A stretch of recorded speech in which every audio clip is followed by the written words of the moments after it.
Hi, and welcome to another episode of The Average Joe Hockey Report. In this video, we're going to go over the San Jose Sharks, Ryan Ryan Reaves, how he sounded off about how Toronto wasn't a good fit and whatnot, and he's felt there was lack of trust there, and advanced analytics of Neal Pionks with and without Dylan Samberg. Let's first start off with the San Jose Sharks.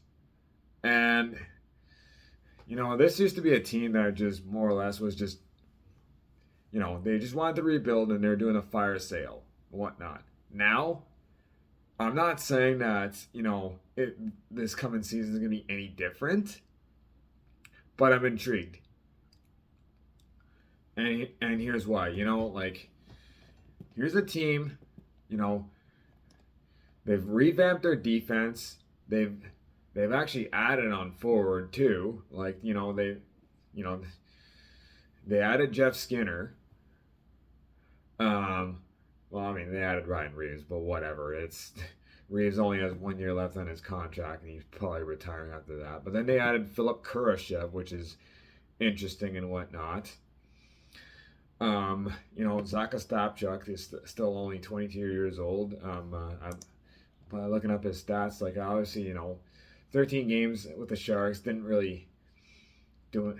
Played 13 games with the Sharks and 43 games with the Ottawa Senators, and then was back and forth between Belleville and Ottawa. He was traded to San Jose. Played for the Barracudas in the playoffs or whatever. He's just 22. There might be something there. I mean, he was drafted in the second round, 39th overall by the Senators. So, I wouldn't necessarily count him out. There might be something there. And, he played for Team Canada World Juniors twice already. So there's that.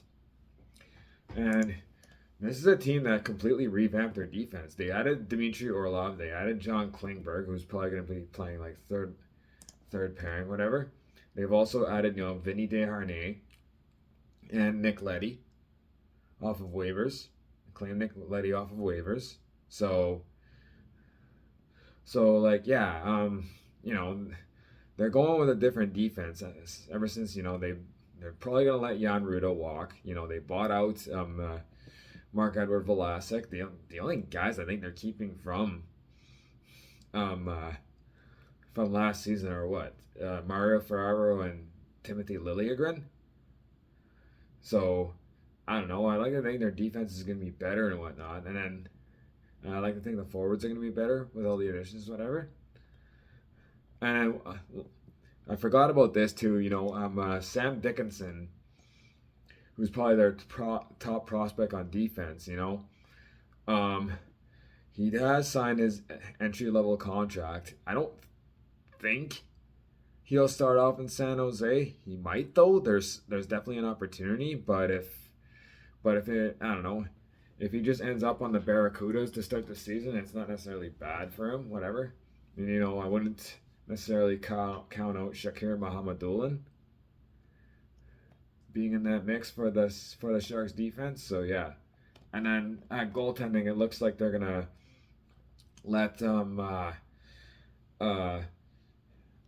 Alexander Georgiev walk, and they've signed Alex Nedeljkovic. They got Alex Nedeljkovic, so it's looking like it's Askarov and Nedeljkovic as their goalies. So yeah, I don't know. I wouldn't necessarily count out San Jose. I'm not saying they're going to be good, but I'd like to think they're going to be better than last season. And they've acquired quite the prospect pool. So I don't know. Are they a dark horse? Maybe. I don't know. We'll see. All right. My second topic is Ryan Reaves. Now, there's an article Reaves that said lack of trust led to Leafs departure. He said, I think there was just a lack of trust very early in the season. It just looked like if I had one bad game, I was out of the lineup for 4, 5, 6, 7, 8, 9 games. I come back in, have a good game, but then taken right back out. I just really could never gain any momentum with my game. Couldn't gain any traction or whatever. Blah, blah. Now, look, I'm not a Ryan Reaves fan. I don't think, I don't necessarily think that, you know, there's a place in today's game for people like Ryan Reaves, just because I just think that he just hits and fights and whatnot. He can't really do much else or whatever.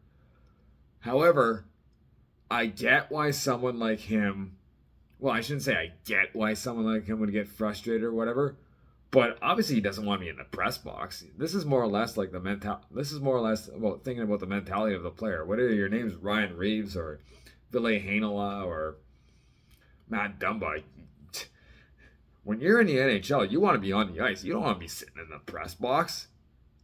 So for him to sound off like this, whatnot, I could see why he would do that. Because, it's like, he wants to be playing. He wants to be on the ice and whatnot. Now, if you want to make the argument, well, you got to earn your ice time. Well, yes, I agree. You got to earn your ice time. But yeah, like, ideally when you play in the NHL, it's, even if you end up like, third, fourth line player or whatever, it's still better than being in the press box. You'd rather be on the ice than being in the press box. That's more or less what the point I'm trying to make, okay? All right, and now let's go over the last thing. And this is very much thank you to Core NHL Analytics on Instagram. It's them and what is it, Jay Fresh or whatever the heck that I rely on for advanced analytics, whether it's like, wins against replacements or like, offensive stats, defensive stats, whatever, blah, blah, whatnot. I'm not the biggest Neal Pionks fan. I will say this though, Pionks was on pace to possibly breaking a season high in points. I mean, his season high in points was, his first season with the Winnipeg Jets where he had notched 45 points.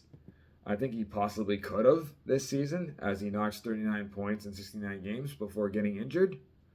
But yeah, I just think that with them, that's, I think that Dylan Samberg, carries them. And core NHL analytics might have just proved my point. Because Neal Pionks with Dylan Samberg, 44 even strength goals for and 43 even strength goals against, 58.4 expected goals percentage, and 56.9 shots share percentage. More or less meaning,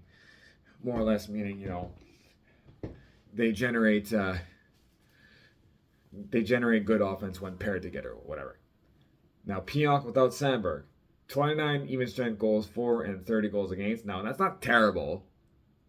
But this is where it really, hits home or helps my case, okay? 39.2 expected goals percentage and 46.1 percentage shots share percentage. I think that's what proves my narrative about Pionks or whatnot.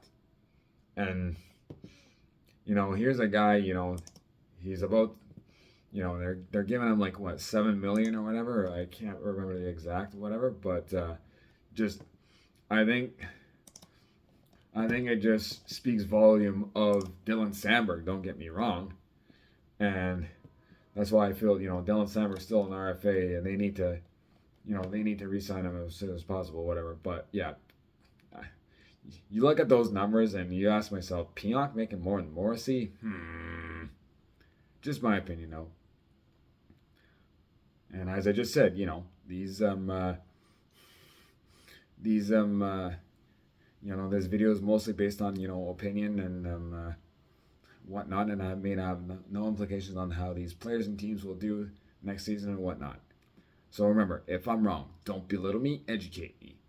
Take care, everyone, and follow my Instagram account, The Average Joe Hockey Report, and my YouTube channel, Marty Tommy, in parentheses, Average Joe Hockey Report.